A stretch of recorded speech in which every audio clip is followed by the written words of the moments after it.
अस्सलाम वालेकुम, मैं हूं फरहान शिराजी और आप देख रहे हैं आपका अपना साथी चैनल सुबह 9।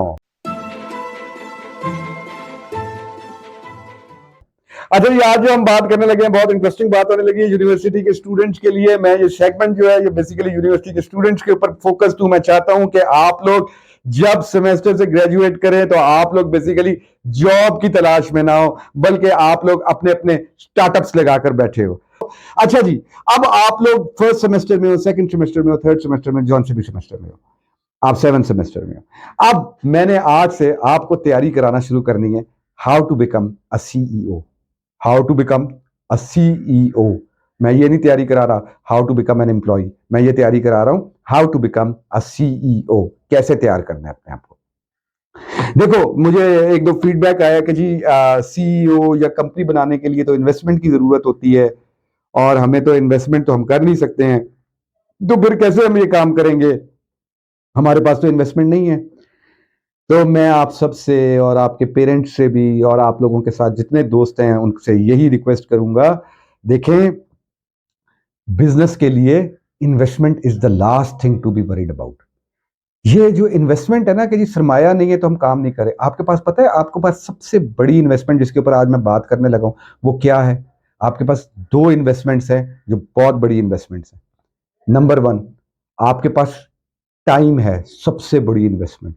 वक्त सबसे बड़ी इन्वेस्टमेंट होती है। नंबर टू, आपके पास जो दूसरी इन्वेस्टमेंट है वो आपकी स्किल है। जो भी आप प्रोग्राम में जिसके अंदर आपने रजिस्ट्रेशन ली हुई है, आप इतने पैसे खर्च कर रहे हो, आपने कोई तकरीबन तकरीबन 14-15 लाख रुपए खर्च करके वो स्किल सीखनी है, ये भी आपकी इन्वेस्टमेंट है, ये स्किल आपकी इन्वेस्टमेंट। अब हमने सीईओ बनना कैसे है, देखिए कुछ स्टेप्स हैं जिसके अंदर मैं चाहता हूं कि आप लोग मेरे साथ इन स्टेप्स को जो है अपने आप को प्रिपेयर करें। आपने प्रिपेयर करने हैं, ये स्टेप्स जो मैंने बताने हैं आपने प्रिपेयर करने हैं। नंबर वन, जो आपने काम करना है सबसे ज्यादा जरूरी पहला स्टेप वो ये है कि आपने टाइम इंपॉर्टेंस को रियलाइज करना है। इंपॉर्टेंस ऑफ टाइम को रियलाइज करना है। अब इंपॉर्टेंस ऑफ टाइम का मतलब यह है कि आपने वक्त जो है उसकी कदर और कीमत पहचाननी है कि आपका वक्त कितना अहम है।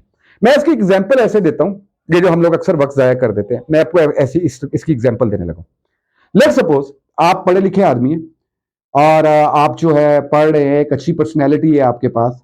अगर कोई बंदा भी आपको नौकरी देता है साथ साथ पढ़ाई के, तो वो मेरे ख्याल में इस वक्त आपको अगर पढ़ाई के साथ जो नौकरी देगा तो वो तकरीबन आपको 50,000 रुपए आपकी तनख्वाह रखेगा और उसने आपसे 10 घंटे दिन का काम कराना है। 50,000 रुपए आपकी तनख्वाह होगी और उसने 10 घंटे आपसे दिन में काम करवाने हैं। इसका मतलब यह हुआ कि आपका कॉस्ट ऑफ टाइम जो है वो है 500 रुपए पर आवर। अब टाइम की इंपॉर्टेंस आप यहां से रियलाइज करें कि आप एक मूवी देखते हैं, 3 घंटे आप सिर्फ कुछ नहीं करते, मूवी देखते हैं, तो आपने कितने पैसे जाया कर दिए? 500 मल्टीप्लाई बाय 3, 1500 रुपए यहां जाया कर दिए। दोस्तों के साथ चले गए, 2 घंटे बाद जाया कर दिए, 1500 और 1000 रुपए, 2500 रुपए। तो ये इसका मतलब ये हुआ कि एक दिन में आपने 2500 रुपए का अपना टाइम जाया कर दिया। अच्छा, मैं ये नहीं कहता कि आपने एंटरटेनमेंट नहीं करनी है, आपने फ्रेश नहीं होना, नहीं नहीं, वो जरूरी है चीजें। लेकिन एक वो लोग होते हैं जो सिर्फ और सिर्फ अपने आप को रिक्रिएशन में ही रखते हैं, वो हर वक्त फन में ही रखते हैं। मैं आज की इस वीलॉग के जरिए से आपके अंदर जो एलिमेंट क्रिएट करना चाहता हूं कि आपने एक बैलेंस लाइफ रखनी है। और मैंने कोई थ्योरेटिकल बात आपसे नहीं करनी, मैं कोई थ्योरेटिकल बात नहीं, कोई नसीहत नहीं, मैंने तो आपको सीधी सी बात की है कि 50,000 रुपया तकरीबन आपको तनख्वाह मिलती है। अगर आज आप जॉब करते हैं, 10 घंटे उसने आपसे काम करवाना है, 500 रुपए आपके घंटे का। अगर आप रोजाना दिन के 5 घंटे जाया करना शुरू हो जाते तो आपके 2500 रुपए जाया होते। तो 2500 रुपए आप वैसे तो नहीं फेंक देते सड़क के ऊपर जो है, तो 2500 रुपए आपके जाया नहीं करेंगे आप कभी भी जो है। अब आ जाए टाइम को मैनेज कैसे करना है। देखें, वक्त को अगर हम ये सोचे कि हमारे पास दिन में कितने घंटे हैं, तो सबसे पहला आंसर आता है कि हमारे पास दिन में 24 घंटे हैं। नहीं जनाब, हमारे पास दिन में 24 घंटे नहीं है, इसलिए कि 8 घंटे तो हमारे जिस्म को चाहिए, रेस्ट करना है उसने। तो हमारे पास 24 घंटे तो नहीं है, तो 24 घंटों में से 8 घंटे निकाल दीजिए, माइनस कर दीजिए, पीछे कितने रह जाते हैं? हमारे पास बच जाते हैं 16 घंटे। तो 16 घंटे भी हमारे ऑपरेशनल आवर्स नहीं है, इसलिए कि हमने यूनिवर्सिटी आना है, यूनिवर्सिटी से वापस घर आना है, इसके अंदर तकरीबन तकरीबन हमारा 2 घंटे का ट्रेवल टाइम लग जाना है। तो 16 घंटे में से 2 घंटे ये माइनस कर दीजिए, तो पीछे बच जाते हैं 14 घंटे। अब जो 14 घंटे आपके पास रह गए, 14 घंटों के अंदर से आपने कोई ये नहीं, ये भी आपके ऑपरेशनल टाइम नहीं है, इसलिए कि आपके घर में आपके वालिदैन आपको कोई काम दे देते हैं, कोई बाजार से चीज लानी पड़ जाती है, आप समझ लें कि 2 घंटे आपने अपने वालिदैन को देने हैं, अपने घर वालों को देने हैं, तो 14 घंटे में से 2 घंटे वो निकाल दीजिए, आपके पास पीछे बच गए 12 घंटे। अब ये 12 घंटे भी हमारे पास नहीं है, क्योंकि हमने खाना पीना, हमने नहाना धोना, ये सब कुछ भी करना है। अगर हम खाना पीना जिसके अंदर हम कोई काम नहीं कर रहे होते, यानी कि नहा धो रहे होते हैं, वॉशरूम जाना होता है, खा पी रहे होते हैं, तो तकरीबन तकरीबन हम 4 घंटे के करीब जो है वो इस एक्टिविटी को टाइम दे देते हैं एक दिन के अंदर। तो 12 घंटे में से 4 घंटे निकाल दे तो आपके पास दिन के बचते हैं 8 घंटे। अब इस 8 घंटे को आपने बेसिकली जो है वो मैनेज करना है, आपने डिवाइड करना है कि किस तरीके से आपने इस 8 घंटे को मैनेज करना है। अब इस 8 घंटे के अंदर से आप 5 घंटे अगर दोस्तों को दे दो तो फिर पीछे बचेंगे आपके पास 3 घंटे, यानी कि 8 घंटे में से 5 घंटे दोस्तों को दे दो। तो चलो ठीक है यार, कोई 1 घंटा आप दोस्तों को दे दो। दोस्तों को देने का मतलब क्या है? ये मतलब नहीं है कनली काइंडली कि आपने जाके मिलना ही है। ये जो हम टिक टिक टिक टिक टिक टिक व्हाट्सएप के ऊपर लगे रहते हैं, स्मार्ट चैट के ऊपर लगे रहते हैं, ये भी बेसिकली दोस्तों को ही दे रहे होते हैं। तो हमने हर चीज को जो है टाइम कर लें कि थोड़ा सा हम इसको देख लें कि यार इतना टाइम हमने फला दोस्त को देना है, हमने इन दोस्तों को देना है, व्हाट्सएप को देना है। अब इस 8 घंटे को आपने मैनेज करना है। अब टाइम को मैनेज करने के लिए आप 4 चीजें देखो, जो एक्टिविटीज होती है ना, उनको 4 कैटेगरीज में डिवाइड करो। कितनी कैटेगरीज में डिवाइड कर लो? 4 कैटेगरीज में डिवाइड कर लो एक्टिविटीज को। वो कौन कौन सी एक्टिविटीज हैं? 4 कैटेगरीज में आपने एक्टिविटीज को डिवाइड करना है। Number 1 activity, very important activity. Number 2 normal activity. Number 3 not important activity. 3 activities ये हो गई। और नंबर 4 अर्जेंट एक्टिविटीज। अब आपको पता है जो नॉर्मल आपकी वेरी इंपॉर्टेंट एक्टिविटीज है, उसमें कौन सी एक्टिविटीज आती है? वेरी इंपॉर्टेंट एक्टिविटी के अंदर आती है कि जैसे आपकी कोई असाइनमेंट आ रही है, आपने सबमिट करनी है, वेरी इंपॉर्टेंट एक्टिविटी। आपका कोई प्रोजेक्ट है, आपका कोई पेपर है, वेरी इंपॉर्टेंट एक्टिविटी। आपके घर वालों ने आपको कोई काम कहा है, जो ऐसा काम का है जो बड़ा जरूरी काम है, वेरी इंपॉर्टेंट एक्टिविटी। अब नॉट इंपॉर्टेंट, कि आपके दोस्त ने आपको कह दिया कि यार मेरे लिए आज शाम को ये लेते हुए आना, चलो ले आओ ठीक है, लेकिन अगर वक्त नहीं मिला तो कोई इतना इंपॉर्टेंट नहीं है ये, ठीक है, इसको इंपॉर्टेंट नहीं बना लेना। Very important activities. तो आज आपने ये एक्सरसाइज करनी है कि आपकी जिंदगी के अंदर वेरी इंपॉर्टेंट एक्टिविटीज की क्या क्या लिस्ट कौन सी है। नॉर्मल एक्टिविटीज जो आप करेंगे अच्छी बात है, नहीं करेंगे कोई मसला नहीं, नॉर्मल एक्टिविटी। यानी कि अगर आपने दिन में कोई एक दफा एक मूवी देख ली, नॉर्मल एक्टिविटी, ठीक है करें। आपने कोई ड्रामा देख लिया, नॉर्मल एक्टिविटी कर ले। नॉट इंपॉर्टेंट एक्टिविटी क्या है यार? जिसका करना जरूरी ही नहीं है। अब आपको एक बंदा जो है वो आपको कहता है कि यार मेरे लिए जो है मेरे पास आ जाना, मेरे साथ बैठ के 4 घंटे 5 घंटे की मेरी कंपनी देना, यार ये नॉट इंपॉर्टेंट एक्टिविटी है, इसकी जरूरत नहीं है हमें जो है, ठीक है। अब चौथी एक्टिविटी आ जाती है अर्जेंट एक्टिविटी। अर्जेंट एक्टिविटी कौन सी है?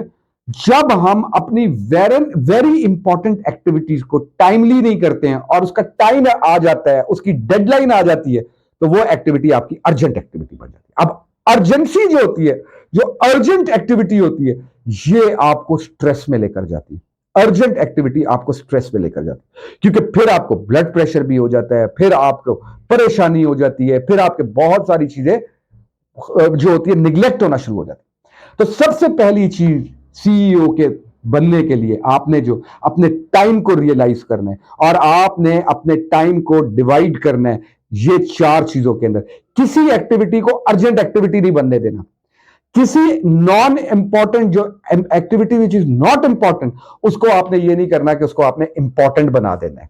और आपकी कोशिश ये होनी है कि even the very important activities जो है उनको आप बिल्कुल नॉर्मल एक्टिविटीज की तरह लेके चले और उनको प्रॉपरली करते चले जाएं। तो आपकी जो टाइम मैनेजमेंट है वो बेहतरीन हो जाएगी। और टाइम मैनेजमेंट के अंदर आपने याद रखना है कि आपने टाइम मैनेजमेंट के अंदर रहते हुए अपने वक्त की कीमत निकालनी है कि मैं जो हूं अगर इतना टाइम जाया कर रहा हूं तो मैं एक्चुअली कितने पैसे जाया कर रहा हूं। अच्छा, उसके बाद दूसरी इंपॉर्टेंट चीज जो एक सीईओ बनने की एक ट्रेनिंग के लिए आपके लिए जरूरी है वो ये है, आपने अपने आप को ऑर्गेनाइज करना शुरू करना है।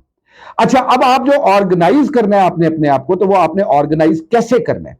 देखिए, ऑर्गेनाइज आपने करना है अपने आप को, बड़ी सादा चीजें ऑर्गेनाइज करो। घर जाते हो, ड्रेस अपना किधर लटकाया, उसके बाद आपने चीजें किधर रखी। ये छोटी छोटी चीजें हैं। मैं ये इसलिए बता रहा हूं, कोई ये सीईओ ऐसे ही नहीं है, कंपनीज ऐसे ही नहीं सक्सेसफुल हो जाती कि एक बंदा बोहेमियन स्टाइल अपनाया हो उसने और वो जो है वो कामयाब हो जाए। नहीं, अपने आप को ऑर्गेनाइज करना है। मैं वॉलेट किधर रख रहा हूं अपना, मैं मोबाइल किधर रख रहा हूं अपना, मैंने ड्रेस किधर टांगा अपना, मेरा सुबह के लिए कपड़े मेरे तैयार हैं। ये है ऑर्गेनाइज्ड लाइफस्टाइल। देखो, ये ऑर्गेनाइज्ड लाइफस्टाइल जो है ना, ये एक बहुत खुशबूदार किस्म की चीज है। आप जब अपने आप को चीजों को ऑर्गेनाइज करोगे ना, तो आपको अपने आप से सेटिस्फेक्शन होगी। आपको अपने पास से एक फ्रेग्रेंस मिलेगी, इसलिए कि आप ऑर्गेनाइज्ड हो।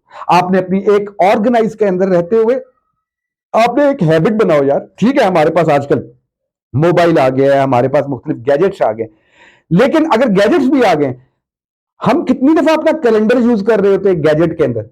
अपने कैलेंडर को यूज करो, मैंने क्या काम किस टाइम पे कहां करना है, मैंने क्या कमिटमेंट की है किसी के साथ, ऑर्गेनाइज करो। अपनी डायरी मेंटेन करो। अगर वैसे डायरी नहीं लगते तो अपने मोबाइल के अंदर कोई डायरी जो है, प्लानर जो है, वो इंस्टॉल कर लो और उस प्लानर के हिसाब से अपनी एक्टिविटीज को ऑर्गेनाइज करो। But remain an organised person, एक ऑर्गेनाइज्ड आदमी बनो। तो देखो, सीईओ बनना है, अगर आपने अपना सक्सेसफुल स्टार्टअप चलाना है, तो आपने अपने आप को ऑर्गेनाइज करना है, बिल्कुल अप टू डेट। हर चीज आपको पता होनी चाहिए कि मैंने कहा क्या काम क्या कब करना है, मेरी चीजें कहां पे पड़ी हुई हैं, आपका वार्डरोब ऑर्गेनाइज हुआ हुआ है। ये चीज आप लोगों ने करनी है। अच्छा, ये मैं मुखातिब जो है ना, दोनों जेंडर से हूं, मेल से भी हूं, फीमेल से भी हूं। आप लोगों ने भी, फीमेल्स भी, आप लोगों ने भी अपने आप को इसी तरह ऑर्गेनाइज रखना है। अपने अपने आप को जो है, अपने पर्टिकुलर जो है वो डिफाइंड रखने हैं, डायरीज मेंटेन रखनी है।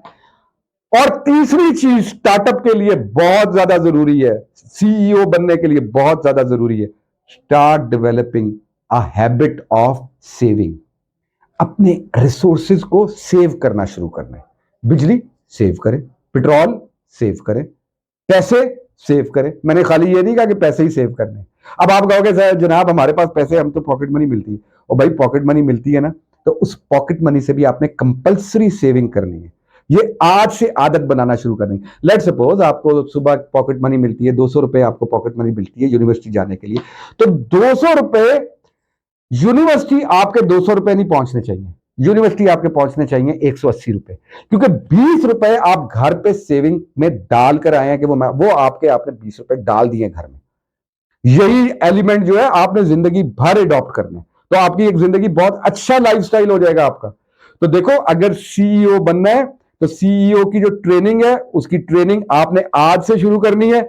मैं इसके ऊपर मुख्तलिफ वीलॉग्स बनाता रहूंगा, आपकी ये ट्रेनिंग कंप्लीट कराऊंगा। पहला स्टेप आज आपने जो सीखा है, आपने जो बात की है आज, वो है कि आपने अपने टाइम को कैसे सेगमेंट करना है, टाइम की इंपॉर्टेंस को, टाइम के अंदर आपने अपनी एक्टिविटीज को कैसे प्लान करना है। दूसरी बात जो आपने आज के प्रोग्राम में देखी है, वो देखा है कि आपने अपने आप को ऑर्गेनाइज करना है, कैसे करना है, आपने अपने आप को डॉक्यूमेंट कैसे करना है, आपने प्लानर को यूज करना है, आपने डायरी को यूज करना है, आपने अपने आप को proper up to date organised personality के तौर पे लेके चलना है। और तीसरी चीज जो मैंने आपको बताई है, वो ये चीज बताई है कि आपने सेविंग करने की हैबिट लेकर आनी है अपने अंदर जो है। अगर आपको ये मेरी बातें पसंद आ रही हो, जरूर मेरा चैनल सब्सक्राइब कीजिएगा। बहुत ज्यादा पसंद आ रही हो तो आप लाइक भी कर लीजिएगा।